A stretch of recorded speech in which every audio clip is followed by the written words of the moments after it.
కేవలం 6 నెలల్లోపే కులగణన చేస్తా అని చెప్పని నమ్మబలికి వంచనకు గురి చేసి బీసీల ఓట్లు దండుకొని మోసం చేసినటువంటి ఒక వైఖరి ఫస్ట్. అది రెండవది, పెద్ద ఎత్తున జరిగినటువంటి ఒక మోసం ఏంటి అంటే స్థానిక సంస్థలలో బీసీ రిజర్వేషన్లకు ఉపవర్గీకరణ చేస్తాము అని చెప్పన్నారు.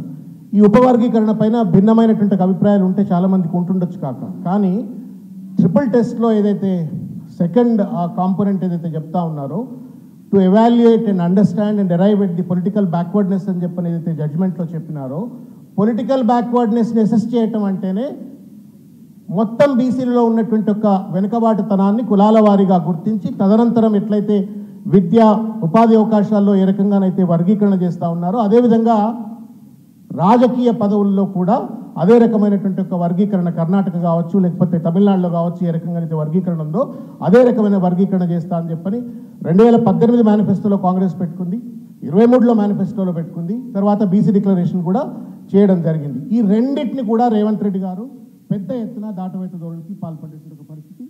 నేను మిగతా విషయాలు I don't want to get in to, ఎందుకంటే 42% బీసీల కాంట్రాక్ట్లకు ఏ రకంగా మోసం చేసినారు, నిధులు 20,000 కోట్ల చొప్పున మొత్తం 5 ఏళ్లలో 1,00,000 కోట్లు ఖర్చు పెడతా అని చెప్పని ఇవన్నీ కూడా మనకు పబ్లిక్ డొమైన్లో ఉన్నాయి. ఇవి పెద్ద ఎత్తున మనం బీసీలందరికీ కూడా తెలియజేయవలసిన అవసరం ఉంది. డిక్లరేషన్లో ఉన్న ప్రతి పదము కూడా ప్రతి బీసీకి కూడా ఏం వాగ్దానం చేసినారు, 2 ఏళ్లలో ఏం పూర్తి చేసినారు, మరీ ముఖ్యంగా రిజర్వేషన్ల విషయంలో ఏ రకమైనటువంటి ఒక మోసపూరిత వైఖరిని అవలంబించిన విషయాన్ని తెలియజెప్పవలసిన అవసరం ఉంది అని చెప్పని భావిస్తూ ఉన్నాం. सबसे पहले ये पता लगाना है कि सचमुच में किसकी कितनी आबादी है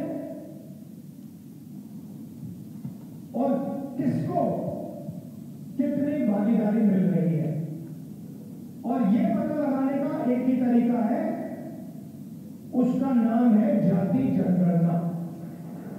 और ये बिहार वाला जो जाति जनगणना पे इसकी बात नहीं कर रहा हूं।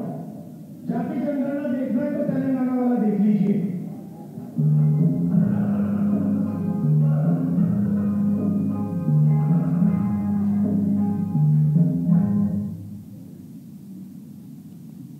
तेलंगाना ने किया और मैं खुश हुआ कि जाति जनगणना होने के एकदम बाद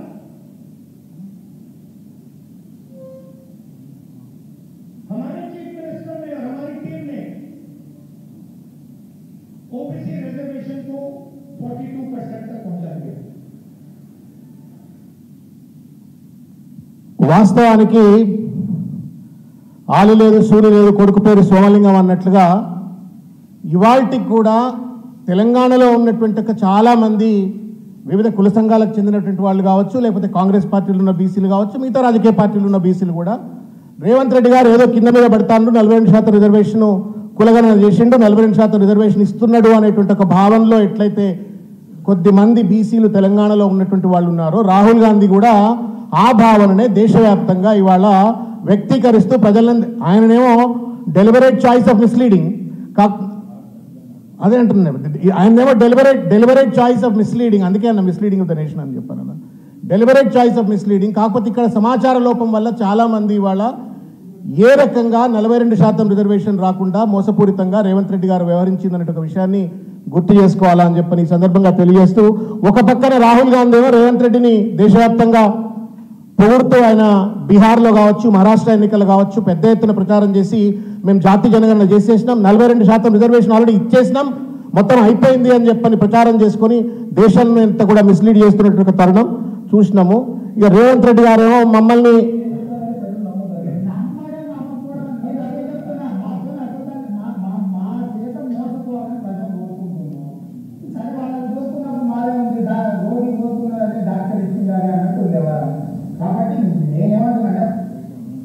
ఇక్కడ ఇది యథాతథిగా రేవంత్ రెడ్డి గారి యొక్క అంతర్గతమైనటువంటి ఒక మనస్తత్వాన్ని బీసీ కులగణన కావచ్చు తర్వాత 42% రిజర్వేషన్లో కూడా ఇదే వ్యక్తీకరించినాడు ప్రజలను నమ్మించినాడు వంచనకు గురి చేసినాడు దాన్ని ఆ మనస్తత్వాన్ని తెలియజెప్పేటువంటి ఒక వీడియో. ఇకపోతే సమగ్ర కుటుంబ సర్వే తర్వాత సిపెక్ సర్వే ఏదైతే ప్రభుత్వం చేసినటువంటిది కేసీఆర్ గారు మన నాయకులు తెలంగాణ రాష్ట్రం ఏర్పడక ముందే దాదాపు 2012-13 కాలం నుండి పెద్ద ఎత్తున మన రాష్ట్రం అధికారంలో, తెలంగాణ ఏర్పడిన తర్వాత రాష్ట్రం అధికారంలోకి వచ్చిన తర్వాత సమాచారం లేనిది, without data there is no development. కాబట్టి పెద్ద ఎత్తున మనము కాంప్రహెన్సివ్ సర్వే జరుపుకోవాలా, అవసరమైతే ఆర్మీలను డిప్లాయ్ చేసిన సర్వే, స్థూలమైనటువంటి ఒక సమాచారం అంతా కూడా సేకరించాలని చెప్పి అధికారంలోకి వచ్చిన తర్వాత మొట్టమొదటిసారి దేశంలో ఎవరు కూడా చేయనటువంటి ఒక రీతిలో ఒకటే రోజు మొత్తం ప్రభుత్వ యంత్రాంగాన్ని అంతా కూడా సమాయత్తపరిచి చేసినటువంటి ఒక అతిపెద్ద సర్వే. దాని ఆబ్జెక్టివ్ 60 ఏళ్ల విధ్వంసం, వివక్ష, అణచివేయబడ్డటువంటి తెలంగాణ వాస్తవ స్థితిగతుల ఆధారంగా అభివృద్ధి చేయాలనే ఉద్దేశంతో, నైతిక బాధ్యతతోటి ఆ రోజు ఆ సర్వే చేపట్టినారు. మొత్తం 34 ప్రశ్నలతో అది ఒక 8 విస్తృతాయి అంశాలతోటి 1 కోటి కుటుంబాలు, దాదాపు 3.68 కోట్ల జనాభా.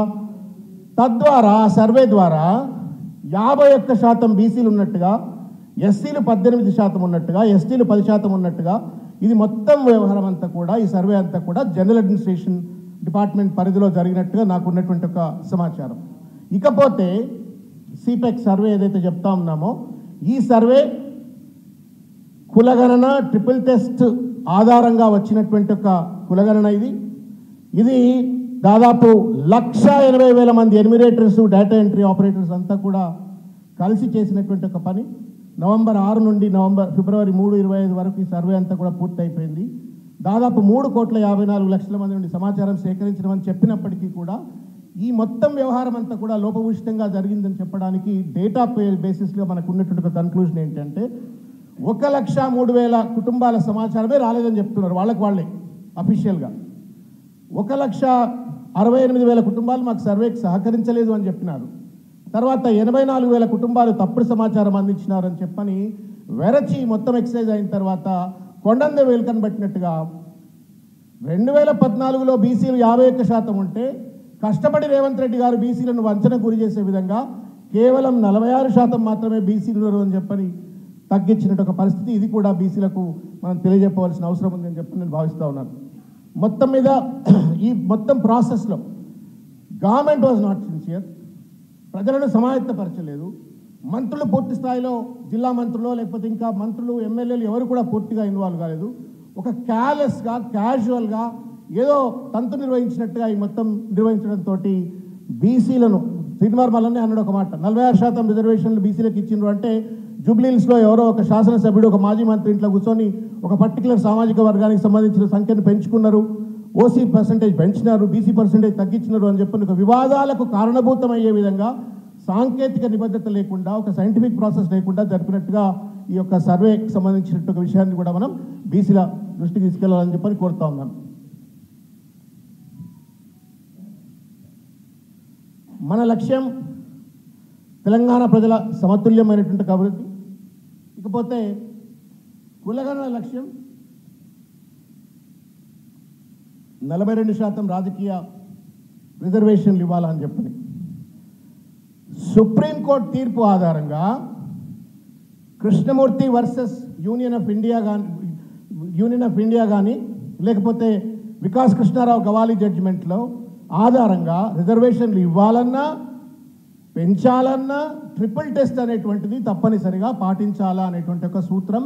ఇది మనం గుర్తుపెట్టుకోవాలని చెప్పి నేను కోరుతా ఉన్నాను. ట్రిపుల్ టెస్ట్ ఏం చెప్పింది అని చెప్పని ఒకసారి దయచేసి,